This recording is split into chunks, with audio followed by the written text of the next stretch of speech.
Magandang araw! April Marcas po, ang inyong pretty ate sa EdTech Unit. Alam ba ninyo na may webinar o online training session ng EdTech Unit tuwing Sabado? Ang araw na ito ay nakalaan para sa ating mga mahal na kaguruan upang turuan sila ng mga bagong kaalaman at kakayahan sa paggamit ng makabagong software at applications para sa pinaka-epektibong paraan at lubos mapagpusay ang kanilang paraan ng pagtuturo. This is also a refresher session for our beloved teachers to enhance their skills in technology. Every Saturday, we will conduct webinar sessions for teachers about the use, advantages, and relevance of different blended learning software applications. Ang webinar seryeng ito ay magsisimula ng alas 9 ng umaga hanggang alas 12 ng tanghali para sa morning session. Magsisimula naman ng alauna at magtatapos ng alas 4 ng hapon ang afternoon session. You can watch us in our DepEd Educational Unit Facebook page, Educational Technology Unit YouTube channel, DepEd Tayo, and DepEd Philippines. Kita-kits tayo tuwing Sabado!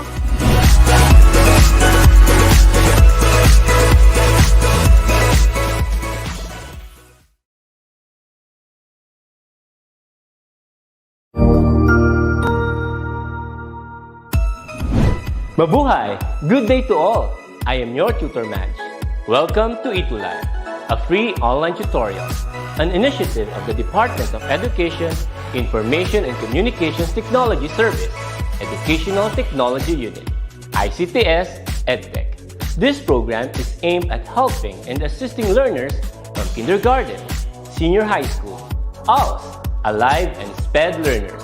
Aside from answering the modules, the ETUlay is offering programs which you will surely look forward to. Together with our parents and teachers, the ETUlay will bridge the gaps where difficulty and ease meet in learning new knowledge and skills. So, let us prepare our modules, pen and paper. Ready your mind to see and hear worthwhile and interesting lessons. Let us now study and learn, together with our volunteer online tutors. Tara na!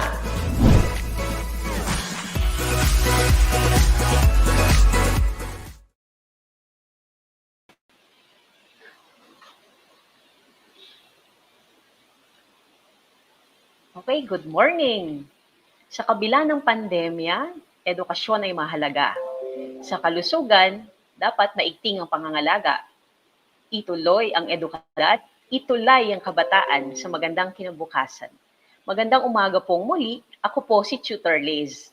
Makakasama po uli niyo ako sa isa na namang makabuluhan at kapaki-pakinabang na pag-aaral sa Health Optimizing Physical Education 1. Okay, kamusta po ang lahat?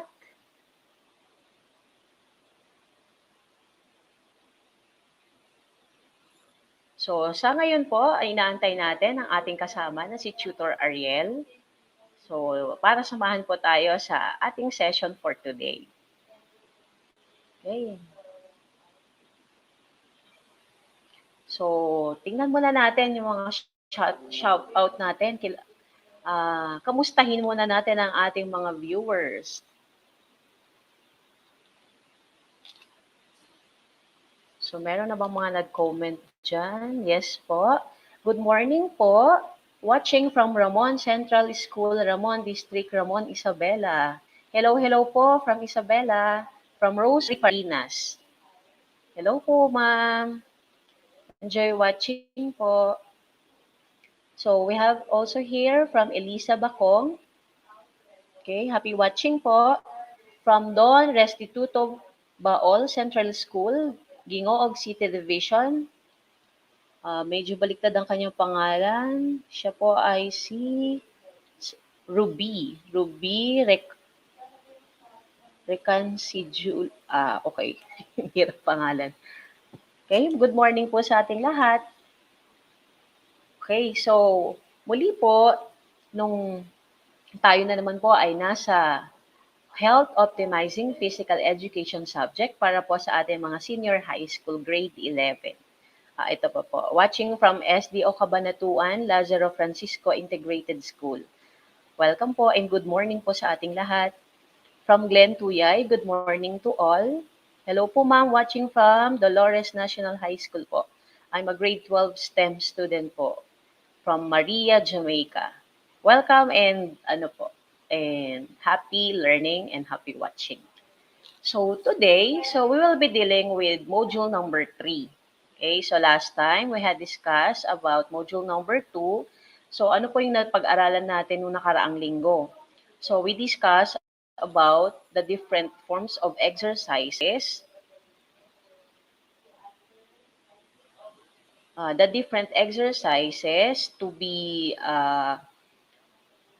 to be executed para po sa ating mga resistance training, active exercises, aerobics, and so forth and so on.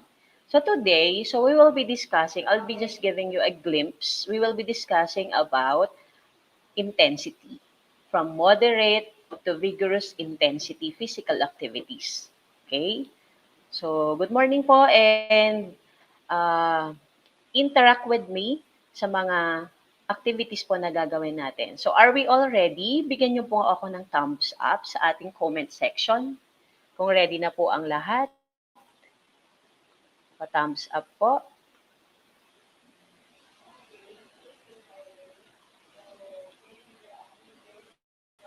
Okay. So, we're now in quarter number 1, module number 3 of Health Optimizing Physical Education. So, our main topic for today is setting a fitness goal, engaging in moderate to vigorous physical activity. So later on, after the discussion, this topic will help you plan or create your own fitness plan, which is intended for you and at the same time based on your capacity and interest. Okay? So, I have here objectives in which we will attain later on. So number 1, differentiate moderate from that of vigorous intensity. Number 2, identify exercises that are essential for boosting fitness. Okay? So tingnan natin ano ba yung mga exercises intended for boosting fitness para hindi tayo mabore, hindi tayo yung paulit-ulit, so magkaroon ng variety yung activities natin. So enumerate the principles of exercise. Again, we had discussed this one last week, the 4 principles, and now we will be reiterating it again for a clearer view of the principles of exercise. And then number 4, proficiently perform fitness activity. Again, proficiently perform a fitness activity. Okay, so based on your own fitness plan. So that will be our objectives in which we will be attaining it at the end of the lesson. Okay. So since tutor and he is assigned to this warm-up exercise, I want everybody back. Okay, and let's have a quick warm-up. So let's start with the head. Head rotation, direction, 1, 2, 3, 4, 5, 6, 7, 8. And then counterclockwise, 1, 2, 3, 4, 5, 6, 7, 8. And then bend forward, 1, 2, 3, 4, 5, 6, 7, 8. 1, 2, 3, 4, 5, 6, 7, 8. Right side, 1, 2, 3, 4, 5, 6, 7, 8. And the other side, 2, 3, 4, 5, 6, 7, 8. Then let's have shoulder rotation backward. 1, 2, 3, 4, 5, 6, 7, 8. And then forward. 1, 2, 3, 4, 5, 6, 7, 8. And let's have a shoulder stretch. Okay. Let's have 1, 2, 3, 4, 5, 6, 7, 8. And then shoulder up. 1, 2, 3, 4, 5, 6, 7, 8. The other arm. Let's have 1, 2, 3, 4, 5, 6, 7, 8. Arms up. 1, 2, 3, 4, 5, 6, 7, 8. And then handshake. Shake, shake, shake. Up, then down. Up, then down. Okay, let's have inhale, exhale. Inhale, exhale. Inhale, exhale. Let's have inhale, exhale. And for the last time, inhale, exhale. Okay, so we're ready now. So nabuhayan ba ang ating mga dugo?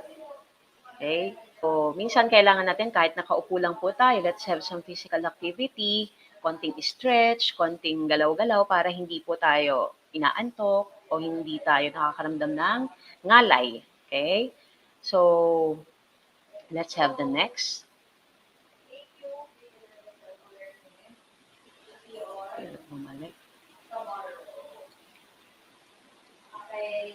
Okay po, saglit lang.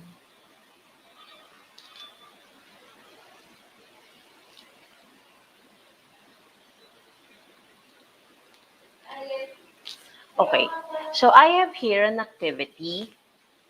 Okay, so I want you to interact with me. So by answering each item. So I have here statements in which these are considered as common beliefs about exercise. Now, you may type in on the chat box your answers. If it's letter F, it's a fact. The statement is a fact. Okay? So just write letter F. Number and then your answer. Okay? While if it's a myth, okay, write letter M. Okay? Ready? So let's start with number 1. So number 1, is it a myth or a fact? Working out on an empty stomach is often considered a good weight loss. Okay? Type in your answer for number 1. Just type number 1 and then your answer. Tingnan nga po natin kung ang ating mga viewers. Okay, just type in. Is it a myth or a fact that working out on an empty stomach daw po is often considered as a good weight loss method? Totoo kaya ito or isa lang itong myth? Okay, can I have the answers? Kindly type in on the chat box.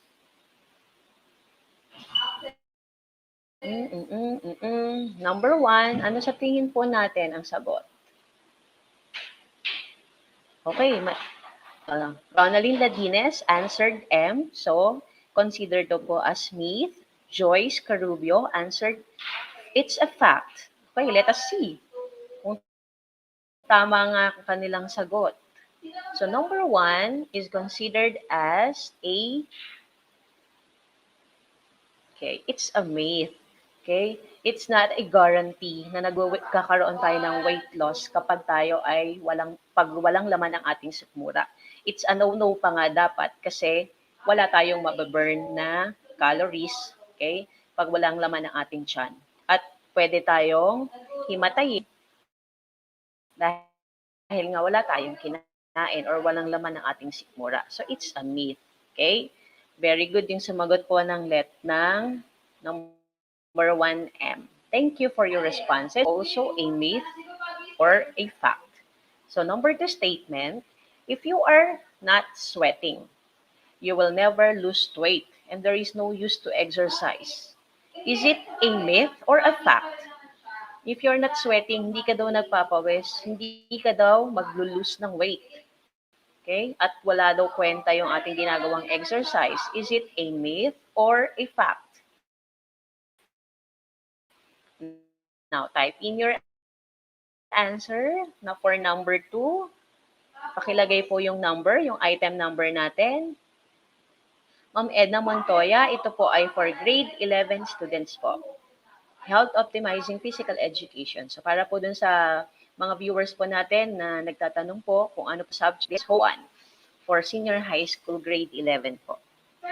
So, number 2, okay. So, may nakikita ako mga responses. It's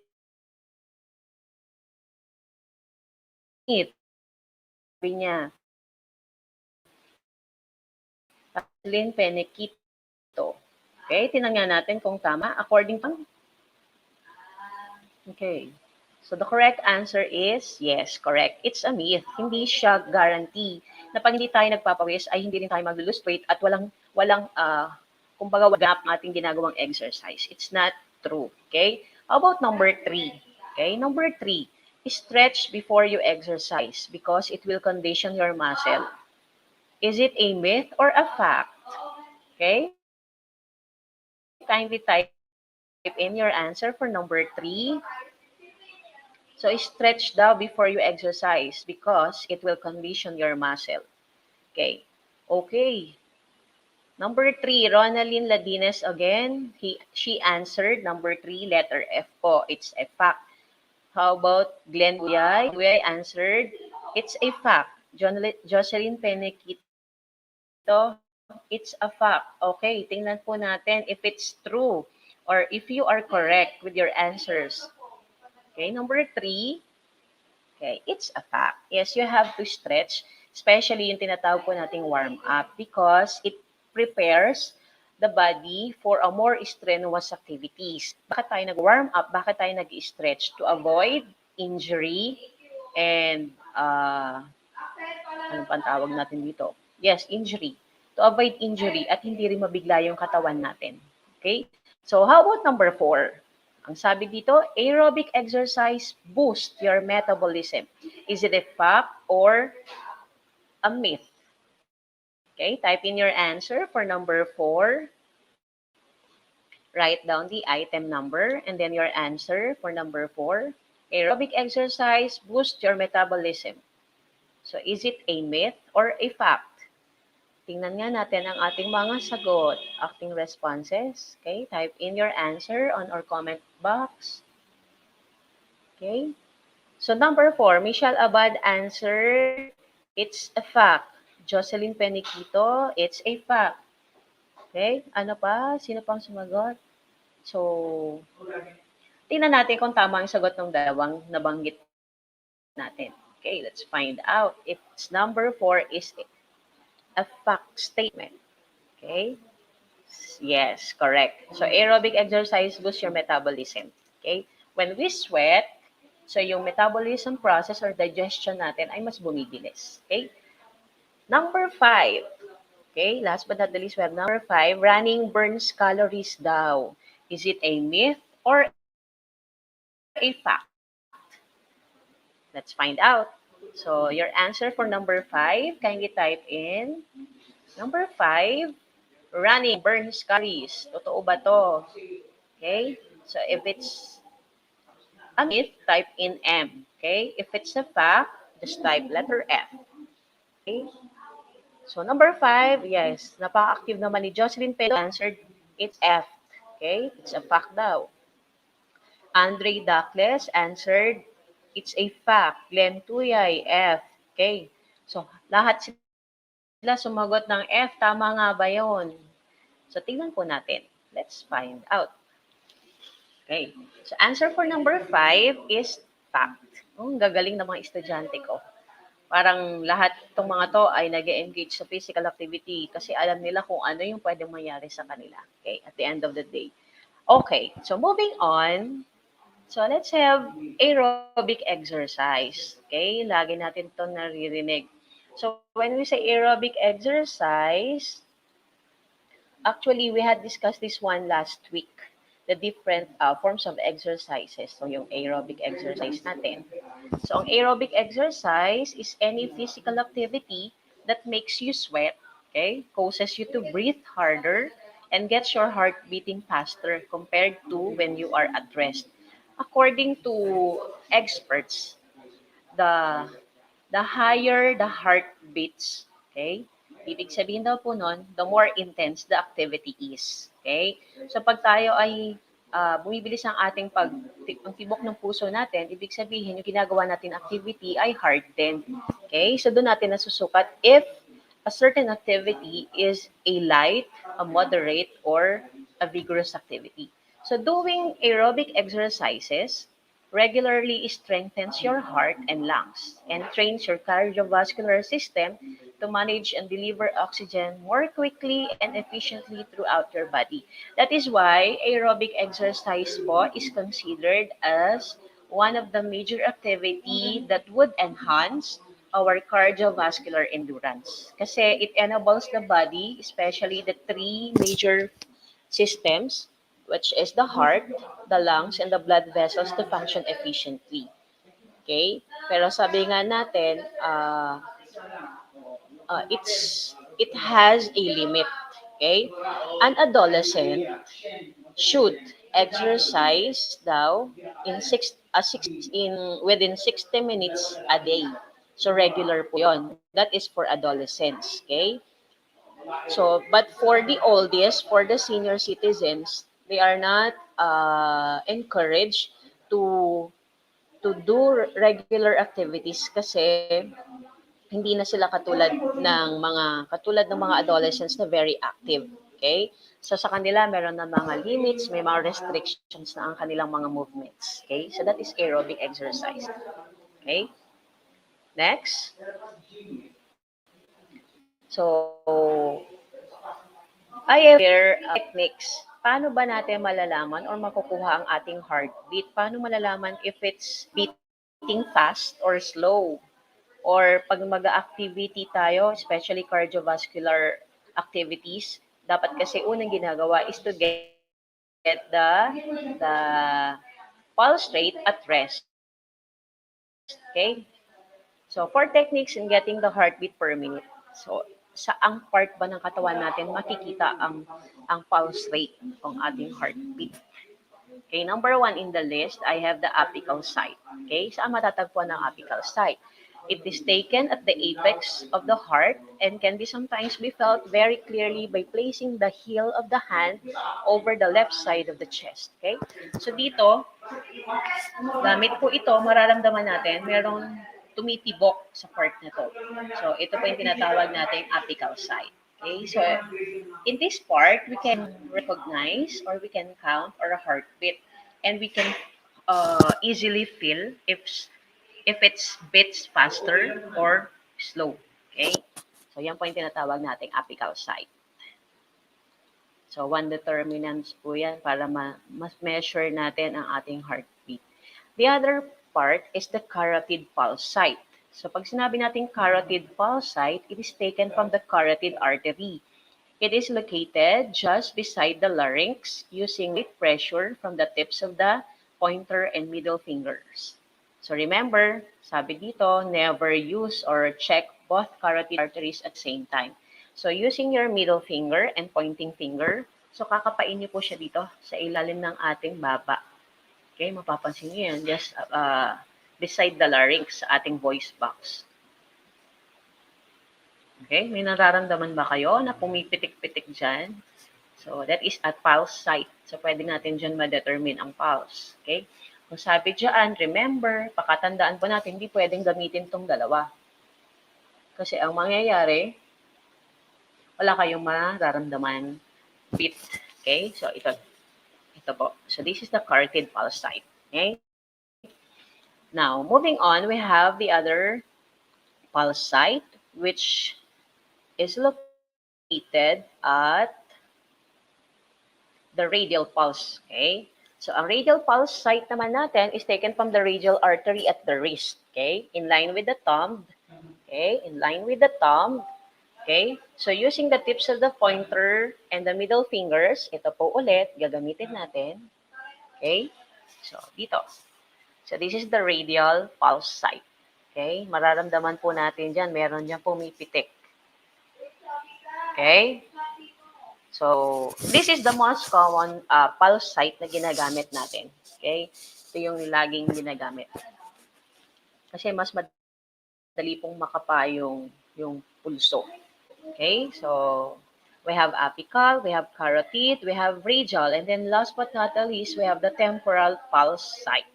So sa temporal pulse site naman, this can be obtained from the left and right temple with light pressure from the tips of the pointer and middle finger. Okay? So dito po siya. Sa ating sintido. Light lang po yung pag-touch natin o yung paghipo natin sa ating temporal or yung sintido. Kasi mararamdaman na natin meron siyang beat. Okay? So, yan po yung tinatawag nating temporal pulse site. Okay? So, yan po yung apat na locations in which we could be able to count our pulse rate. Okay? So, under aerobic exercise, we have what we call aerobic fitness. Okay? So, through aerobic exercises, we would be able to develop aerobic fitness within us. Okay? What is aerobic fitness? This is the ability of the body's cardiovascular systems to supply energy during continuous physical activities such as biking and running. So, ito yung mga activities that would enhance aerobic fitness.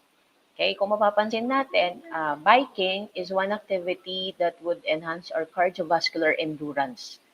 Kasi lalo na pag mga long distance biking and as well as running. So, talagang nagpe-perspire tayo dito ng marami. And at the same time, mas na-exercise yung puso natin, yung vascular system natin at yung lungs natin to pump efficiently. Kasi mapapansin natin, the more na nag-engage tayo sa mga activities like biking and running, mas nade-develop natin ang aerobic fitness. Okay? Mas na-endure natin yung mga activities at hindi tayo hinihingal. Okay? So, yan yung tinatawag nating aerobic fitness. Okay? Next, we have muscular strength naman. Under muscular strength, ano kaya yung mga activities na pwede nating gawin? So, under this, okay, we're discussing about one of the parameters of physical fitness, which is the health-related fitness component. Okay, that is why I'm discussing about muscle strength. Okay, muscular strength. So under muscular strength, we have here muscle strengthening exercises. Ito naman, one of the activities to be engaging in is the use of the body weight or elastic bands or weights. Okay? Ito ay the muscles, it involves a large muscle then in which it work against a resistance. Okay? So ano yung mga resistance na pwede natin gamitin? These are your body weight, your elastic bands kung meron kayo sa bahay, or weights. Okay, again, ang rule po natin sa weights is pag novice po tayo or baguhan, you may start with a light weights bago po tayo doon sa mabigat. Okay? So start with lightweight muna and then bago tayo mag-add. So yung principle of exercise natin, saka yung FITT principle. Please take that in mind kasi to avoid injury. Okay po? So another muscular strength activity aside from muscle strengthening exercises, we also have the bone strengthening exercises. Ano naman ang bone strengthening exercises? Ito naman po is any weight-bearing activity, any weight-bearing that produces force on the bone. Okay? It is also important to overall health for children and adults. According to researches, ang sabi po dito, for a bone to be strengthened, naturally and normally, dapat ang bata ay nagre-range po or nasa edad na 18 to 25 years old. From that time, kasi ang bone natin ay may ability mag-calcify at ma-absorb ang kanyang yung maturity or development ng bone. Kapag below 18, hindi pa prescribed or hindi pa nire-recommend sa kanya ang mga mabibigat na force sa bone kasi maaring yun ang maging reason para mabalam ang kanyang growth. Okay? So, tandaan po natin yan. So, pag mabibigat na like this, like weight-bearing activities through the use of barbells or yung mga ibang jumping ropes, yan. Nagpo-produce kasi sila ng force sa bone na hindi lang yung muscle ang nade-develop, pati yung bone. But again, sabi ko nga, hindi pa required sa mga children and adults yung sobrang bibigat. From 18 to 25, yan yung pinaka-ideal age po to develop the bone. Okay? So para mag-engage tayo sa iba't ibang bone strengthening exercises na vigorous intensity. So for now, ang gagawin po muna natin is pero ang mga senior high school ay nasa age range na po ng 18, 17, 18, ayan, pwede na po sila. But for those who belongs to 18 below, so you have to engage on light muna, light to moderate, okay? So that's all about muscular strength. How about muscular endurance? Pag sinabing natin muscular endurance naman, this is the ability of the muscles to exert max longer period of time. Okay. Kung si muscular strength to release maximum force in a fast time or sa mabilisang oras, ito naman longer period. Okay. So one of the activities that would enhance muscular endurance, we have the resistance training. Okay. So ang resistance training, it is also referred to as weight training or strength training. It helps increase muscular strength and endurance. Okay? So, ang sabi dito, work your muscles by using resistance. So, what are the resistance na pwede natin gamitin? Okay? We have dumbbell or your own body weight. Okay? So, pwede tayo dito sa resistance training, you may have crunches. Yan. Pwede yung mga yan. Yan, mga push-ups, curl-ups, pull-ups, yan, resistance training yan, mga yan. Pwede rin yung extended leg natin, okay, na inaangat, okay. So, we are using our own body weight or a resistance material like dumbbell. Okay po, yan po yung tinatawag nating resistance training. So, weight training. So we have next, excuse me. So we have also circuit training. So ang circuit training naman, it is when you alternate between several exercises, usually 5 to 10 that target different muscle groups. Okay, when we say circuit training, this is involving 5 to 10 activities. For instance, you want to develop the upper arm. So ready po tayo ng variety of activities, 5 to 10 activities na ang target lang po ay ang upper arm. For instance, in the picture, I have here, meron tayo dito, okay, so flex arm, okay.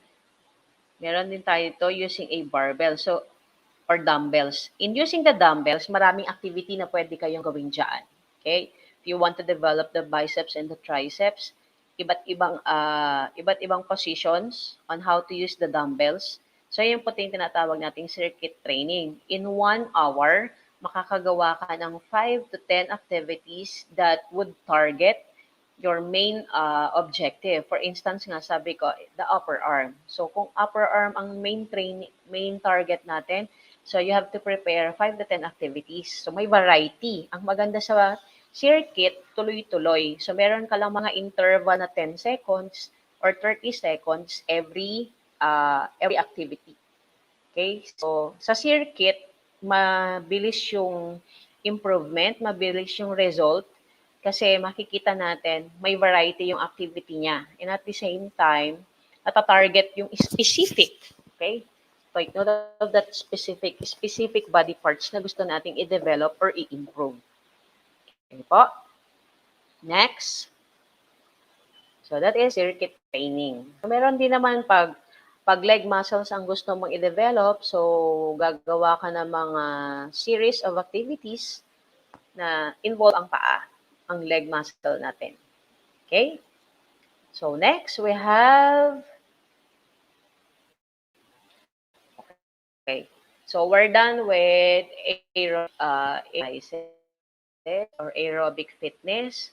We're done with muscular strength, muscular endurance. Now, moving on, we have flexibility exercises naman. Okay. So, ang dami ko nang nabigay sa inyo, no? Na iba't ibang activities in which pwede nyong magamit to start with your anxiety gumawa ng fitness plan kasi ang dami nyo ng mga choices. Okay po? For instance, you want or your plan to have in a week, you plan to have a flexibility exercises na iiwasan yung boredom and at the same time, natututo tayo sa iba't ibang activities din. So under flexibility, lang po tayo, number one, we have static stretching. Ano yung tinatawag nating static stretching? So pag sinabi po nating static stretching, we're referring to the movement or slowly ease into the position and hold for 10 to 30 seconds before slowly releasing the stretch. So examples are given on the slide. So dito sa picture makikita natin, so in this particular picture, ano ang ine-exercise natin? Kindly type in your answer. Parang gusto ko ng interaction. Okay? In this, the first picture, ano po ang dinedevelop or gustong i-exercise nung babae? Anong body part ang gusto niya i-enhance? Kindly type in your answer. Gusto ko ng sagot. Okay, while waiting, shout out muna po Daniela Sarmiento. Good morning po. Watching from Dibuluan National High School, grade 11, Gas Bonifacio. Wow. Saan to? Dibuluan National High School. Ano pong province kaya si Daniela Sarmiento? Okay? So, okay, ang dami ko mga STEM students. Okay, maraming salamat po for watching. Good morning, ma'am. From Ray J. Betita. Okay, nag-aantay po ako ng sagot. Anong body parts kaya ang gustong i-develop dun sa first picture natin? Yung ma-develop or magkaroon ng flexibility sa first picture. Okay, kindly type in your answer. Ano kaya? Anong body parts? Type in your answers. So, from Andre Butak of 11 Exedu, San Rafael National Vocational High School. Hello po sa inyong lahat. Okay. Abad from STO Isabela po, ma'am. Wow. Okay. Isabela, ang nakakalayo na po tayo. Region 2. Ako po ay nanggaling from Isabela, San Mariano, Isabela. Shout out po sa mga estudyante na nanonood ngayon sa San Mariano, Isabela po. Okay. Wala pa ako nakikitang nagtatanong. In the first picture, yung babae po, the girl extending her right leg. Okay? Ano ang dinedevelop niyang body parts? Ano kaya sa tingin niyo? What specific body parts ang gusto niyang i-develop? Okay? So, wala akong nakikita. Okay. So, kung titignan po natin, if we will to observe her position, ang gusto po niyang i-develop at magkaroon ng flexibility ay ang kanyang hamstring muscle. Okay. Saan po matatagpuan yung hamstring muscle natin? It is located at the back of our legs. Yan po yung malaking muscle group na nasa likod ng ating paa. Okay? Ating hita, I should say. So, pag sinabi natin static stretching, you are stretching on specific body parts and you will hold it for 10 seconds up to 30 seconds before you released. Okay? So, paano natin ma-determine yung 10 to 30 seconds? Okay, pwede tayo magbilang or through the mind, ng 1, 2, 3, 4, 5, 6, or yung movement ng second hand ng clock. So, yun ang pwede nating sundan. So, imaginary na lang, pwede mong mabilang. So, from 10 seconds up to 30 seconds, i-hold natin yung certain body part na yon and then release. Okay? So, yun po tinatawag nating static, slowly releasing the stretch. Okay? So, that's static. Now, there are two forms of static stretching. Ano kaya yung dalawang uri ng static stretching na pwede niyong pagpilian? So, number one kind of static stretching is active static. Wait lang po ha. Nagmamadali ang aking PowerPoint slide. Okay. So, number one is active static. Okay. Ano po ang ibig sabihin pag sinabi nating active static stretching? This form of stretching is used in yoga and martial arts. Okay. The stretch is held by the strength of the agonist muscles. Ano yung tinatawag nating agonist muscles? These are muscles responsible for the movement. Okay. Examples na pinapakita ko dito sa inyo is yoga. One of the best exercise na pwede nating gawin to develop and improve our flexibility fitness or flexibility ability is yoga. Okay? So, yung movement ng yoga, kung mapapansin natin, nagka-count parate siya ng minimum of 10 seconds. So, each movement, bibilangan mo siya sa utak lang natin ng 10 seconds. Okay? Yung iba 15, yung iba 20, yung iba 30. So, as well as in martial arts. Okay? Sa martial arts, ganun din. May sudden break or may sudden stop or halt yung mga movements para mas nare-reach nila yung potential ng kanilang body parts. Yung wide range ng body parts nila. So, that is active static. How about the other one? Okay? The other one is passive. If the first example of static stretching is active, yun naman ay ang yoga at saka ang for martial arts. How about passive? So ang passive, during this type of stretching, you hold the limb. Okay? Hawak natin yung certain body part to perform stretch without any assistance, such as a bar or bands. Okay? So, ang passive naman, ito, example. Okay? So, exercises for the hamstring. Yan. So, hinahawakan natin yung certain body parts na yan to reach its wide range. Okay? Yung full potential niya na ma-stretch or ma-fold. Okay? So, dito din. So, hinahawakan natin. So, hino-hold din natin siya for a second, siguro mga 10 seconds din, 15, 20, 30. So, depende po sa atin. So, yan yung pinagkaiba. Sa active static, mapapansin nyo, hindi tayo humahawak ng certain body parts. Inaantay nating mag-move yung body parts sa kanyang full potential, full range. Okay? Kaya mapapansin nyo sa yoga, kapag nag-bend sila, bend, unti-unti. Until such time na ma-reach nila yung full capacity or full stretch ng katawan. While in passive, kailangan nating tulungan or i-hold yung certain body parts para ma-reach niya yung flexibility ability niya. Okay? So, I hope that is clear. Yung dalawang examples ng static stretching natin. So, again, under flexibility pa rin tayo. So, aside from static, we have another one, dynamic stretching. So, ano naman pinagkaiba ni dynamic stretching kay static stretching? So, when you say dynamic stretching, this is stretching with movement. Okay? So, we are stretching a certain body parts, but again, pwede tayong mag-move or mag-move in different directions. Okay? So, body transition. So, nagkakaroon ng transitions gradually into a position, and this movement is repeated as you increase your reach and range of motion.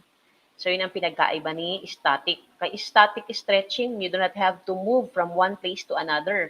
Kay dynamic stretching, pwede kang magkaroon ng movement. Okay? You may move from one place to another, forward, back, sideward right, sideward left. Okay? So, nagkakaroon ng transitions. Yun nga lang, ang pinagkaiba ni dynamic stretching kay static, mas mabilis ma-reach yung full potential o yung range ng motion sa static. Okay? Compared with dynamic, kay dynamic, kailangan repeated muna siya. Inuulit-ulit muna dapat siya bago ma-reach yung range of motion ng body parts. So, yun yung pinagkaiba ng dalawang flexibility exercises natin. Okay? Okay, hinga-hinga tayo. So, marami na, no?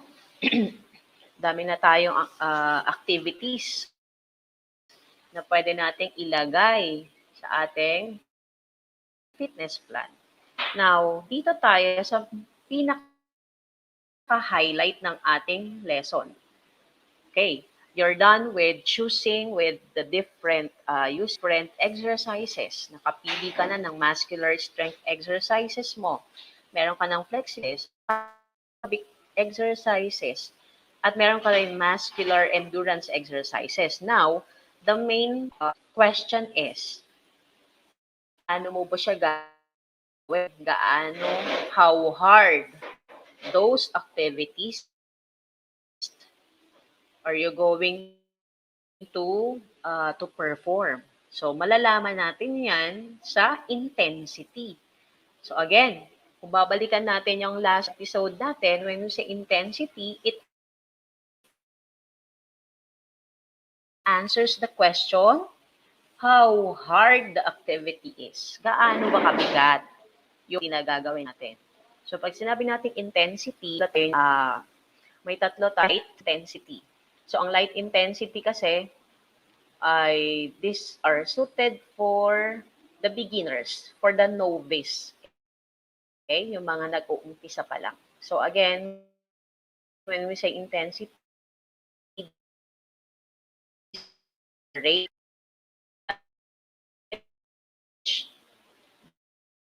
is being performed or the magnitude of the effort required to perform an activity or exercise. He thought of as how hard a person works to perform the activity. Okay? So, intensity. So, what are the three types of intensity? Number one, sabi ko nga, we have light intensity. So, sa light intensity, siguro, nag-ranges lang siya from 10 minutes. Ang involved ay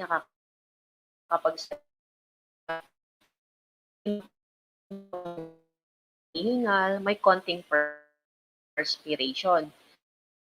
Light. Bakit hindi ko na nilagay ang light dito? Because our main topic is from moderate to big. Sa atin, mga adolescent, ang suited sa inyong activity ay dapat nasa moderate na siya.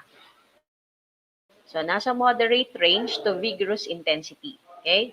So, ano yung sinasabi nating moderate intensity? I have here the table for a reference. So, pag sinabing moderate intensity, it approximately 3. Okay? So, nasa 3 to 6 yung kanyang moderate amount of effort and noticeably accelerates the heart rate. So, dito sa moderate, mapapansin natin, the person can still talk, may perspiration na, meron na siyang still nakakapagsalita pa rin siya. Okay? Nakakapagsalita, nakakapag-converse pa. So, examples of activity under moderate intensity are brisk walking. Okay? So, brisk walking, especially in the morning, maganda ito to develop cardiovascular endurance. Yan. Dancing. Okay? Example of moderate intensity, ang dancing. Kaya kung isa kang dancer,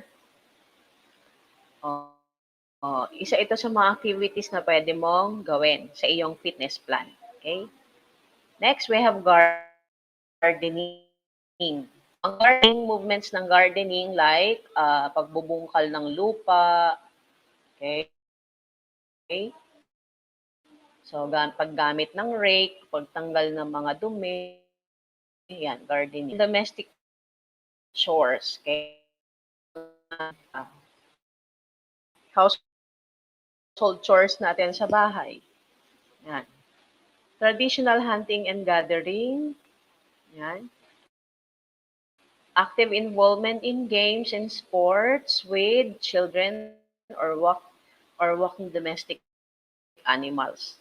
So yan, lagi itong ginagawa ng ating mga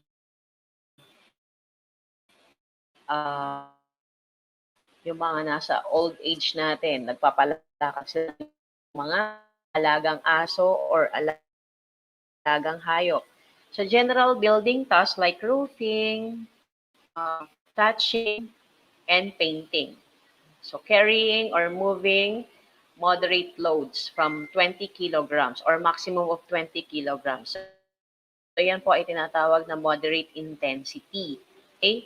So po, reminder lang po ulit, ang isang adolescent po ay nire-require or prescribe na magkaroon ng 60 minutes regular physical vigorous intensity. Kasi nagkakaroon ng mas malaking amount of effort ang kinakailangan. Okay? Dito, the person has perspirations, meron rapid breathing, and substantial increase in heart rate. And at the same time, kung magsasalita, may mga poses na stop. Mag-pose bago siya magsalita kasi hindi nakakayanin. Okay?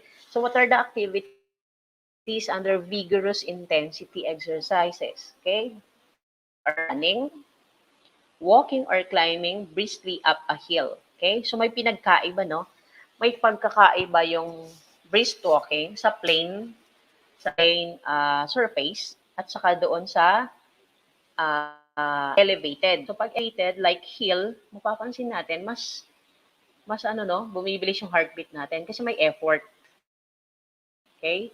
So yung bigat o yung effort na dinadala natin sa paglalakad ng elevated space or elevated space, mas double yung effort like on sa flat surface lang.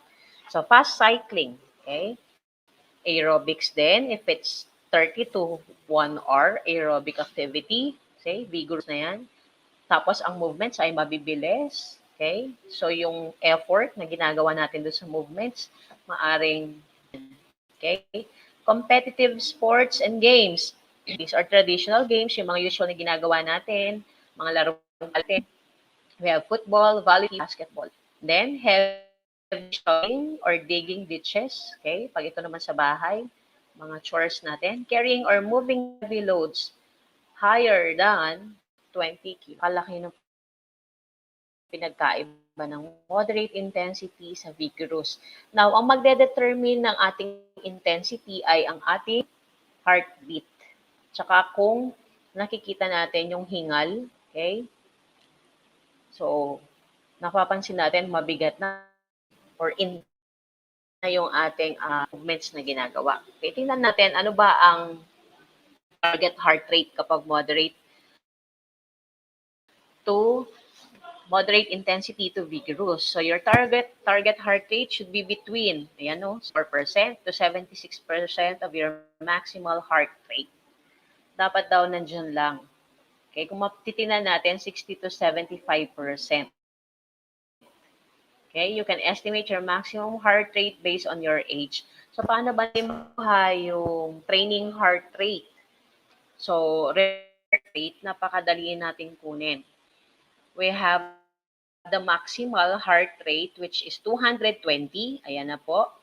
So, 220, you subtract 220 from that of your age, your present age. If you are 18 years old, So 220 subtract sa 18, your answer is 218, ay 202.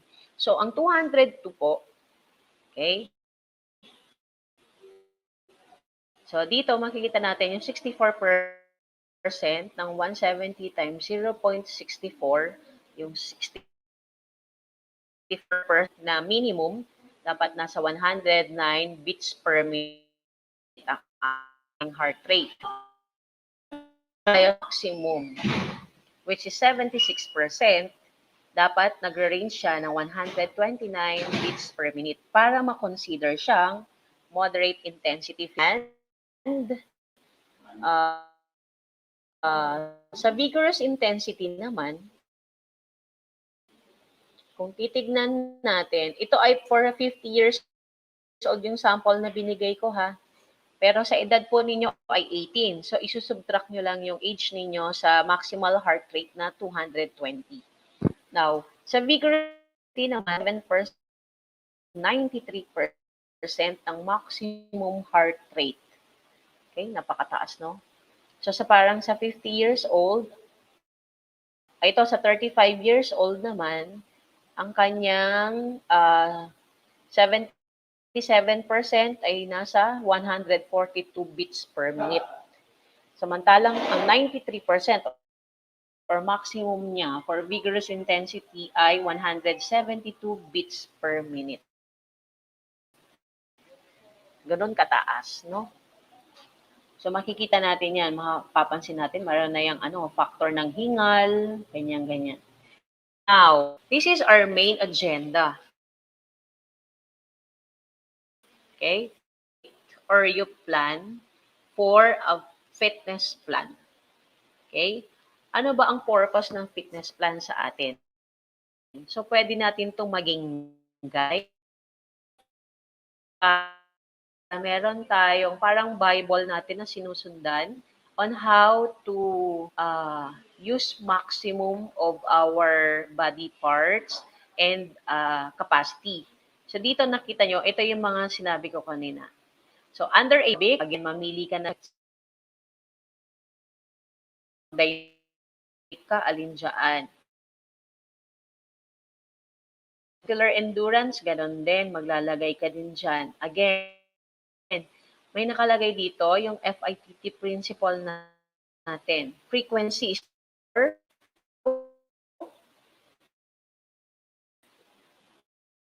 anong frequency?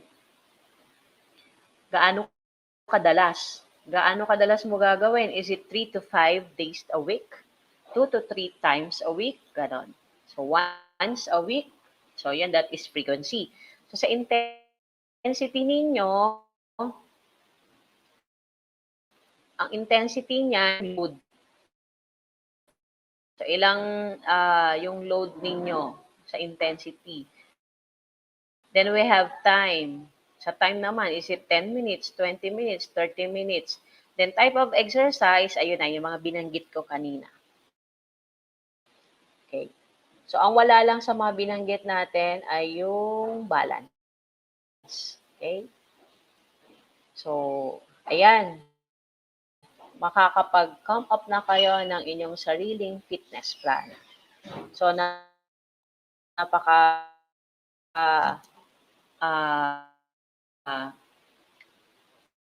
napakadali na lang para sa inyo kasi nabigay na sa inyo yung mga dapat. Now, okay, meron ako dito additional activity. May daily physical activity log.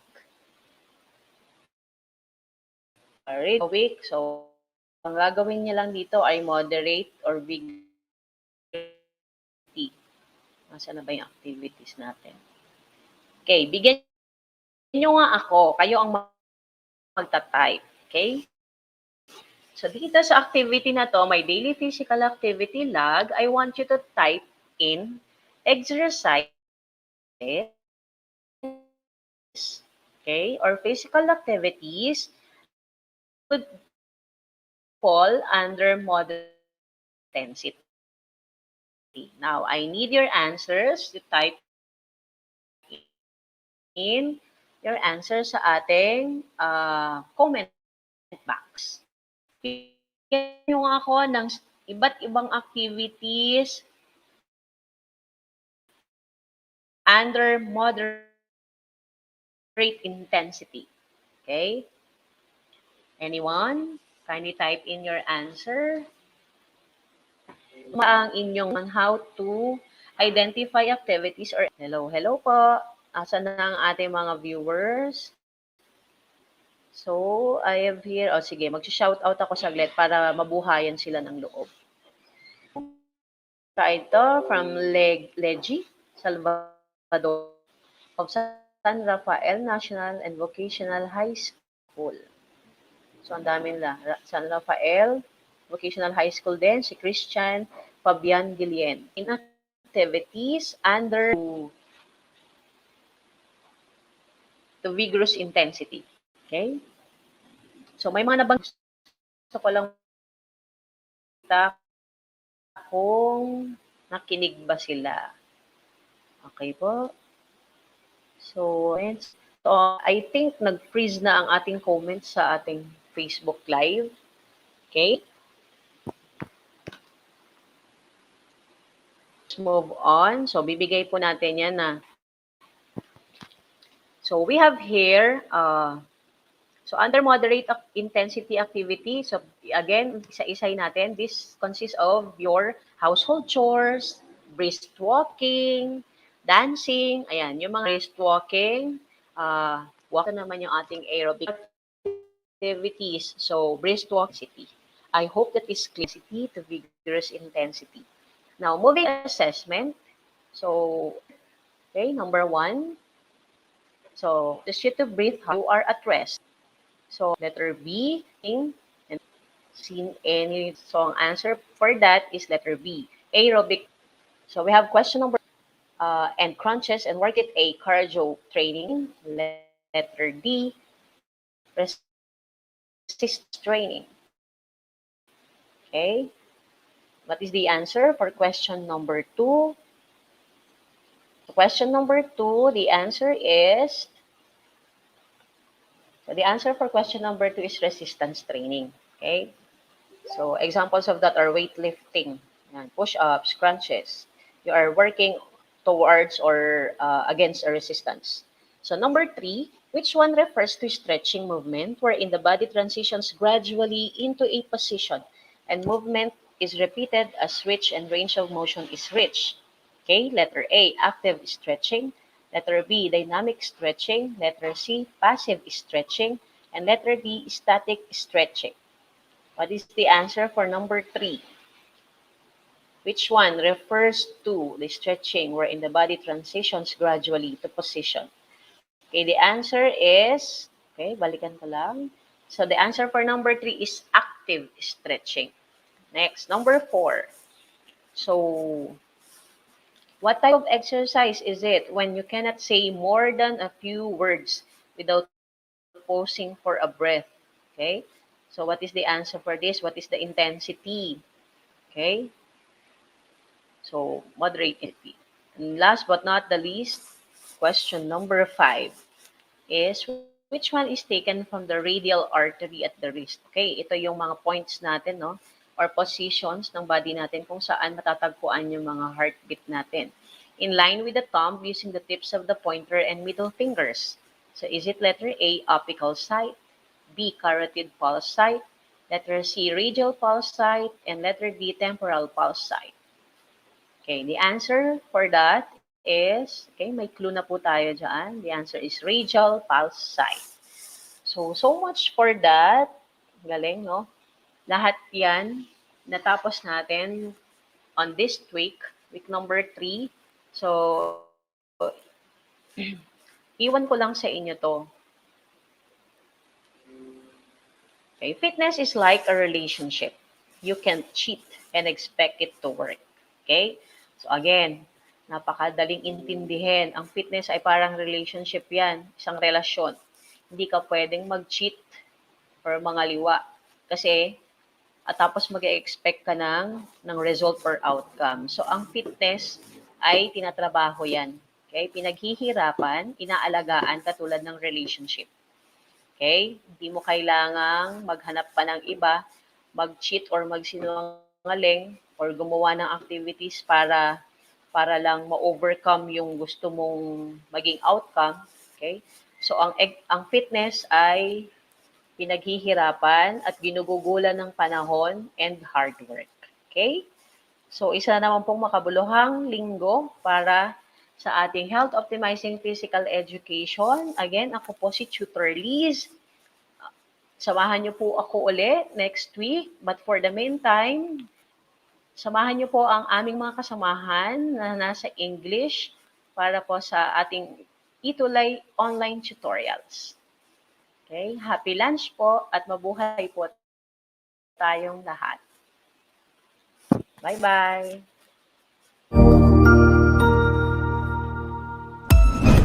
Ang husay naman! Natapos mo ang iyong tutorial session kasama ang iyong mahusay na ETUlay tutor. May bago ka bang natutuhan? I-share na yan gamit ang hashtag #ETUlayLevelUp. Huwag aalis ha dahil may susunod pang programa na pwede mo ring panoorin at salihan dahil naghihintay na ang iyong mga tutors. Happy learning dito sa ETUlay!